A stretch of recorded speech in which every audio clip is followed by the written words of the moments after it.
Garments কর্মী আমার ওই বোনরা যারা ঘুম থেকে উঠে সকালবেলা লক্ষ লক্ষ পুরুষের সাথে ধাক্কাধাক্কি করে গার্মেন্টসে কাজ করতে যায়, ওদের কি বাবা নেই? ওদের কি ভাই নেই? কোন পুরুষের সাথে কি ওদের বিয়ে হয়নি? কুলাঙ্গার কি ওই ভাই না? কুলাঙ্গার কি ওই স্বামী না? কুলাঙ্গার কি ওই পুত্র না?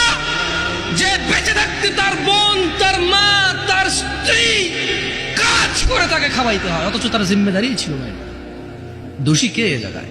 মেয়ের চাইতে বেশি দোষী এখানে ছেলে। এদেশে মহিলাদের কাছে 10টা টাকা থাকে না ভিক্ষা দেওয়ার জন্য? আপনি দেনই নেই কখনো? আপনি দেনই নেই কখনো? দেশের বহু মহিলার কাছে ভিক্ষা দেওয়ার জন্য 5টা টাকা থাকে না। একটা ফকির আসবে 2 টাকা ভিক্ষা দিব, টাকা নাই তার কাছে, আপনি দেন না তাকে।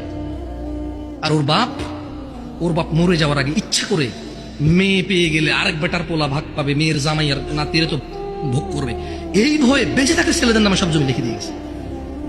জালেম ওই মেয়েটাকে ফকির মিসকিন করে দিল। আর এর ভাই জমি যতক্ষণ আছে এটা ডাইকা ডাইকা খাওয়াবে, মাসে 2 মাসে ঈদে সান্দে জামা কাপড় সেমাই চিনি এগুলো দিয়ে থাকবে। কেন? জমি দিবে জন্য। এখন ওই বোন চিন্তা করে, আরে যদি আমি সম্পদ নিয়ে আসি, যা একে তো সে ডাবল পাইলো, আমি অর্ধেক পেলাম, এটুকু যদি নিয়ে আসি ছেলে মেয়ে স্বামী নিজের দরকারে, বলে যে অংশ আনলে ধ্বংস হয়। তুই অংশ নিয়ে ধ্বংস হস না, ওর অংশ নিয়ে ধ্বংস হবে কেন রে?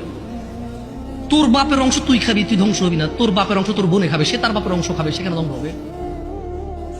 তোকে যা আল্লাহ নির্ধারণ করে দিয়েছে, নির্ধারক আল্লাহ, এখানে তোর অধিকার রেখেছে আল্লাহ, ওই মেয়ের জন্য অধিকার রেখেছে আল্লাহ, তুই খালি ধ্বংস হবি না, ও খালি ধ্বংস হবে কেন রে? এদেশের বাপ ভাই সবাই প্রায় জুলুম করে মেয়ের প্রতি, স্ত্রীর প্রতি, ইভেন মায়ের প্রতি। প্রায় ছেলেরা তাদের বাপকে যেভাবে ভয় পায়, মাকে সেভাবে ভয় পায় না। প্রায় ছেলেরা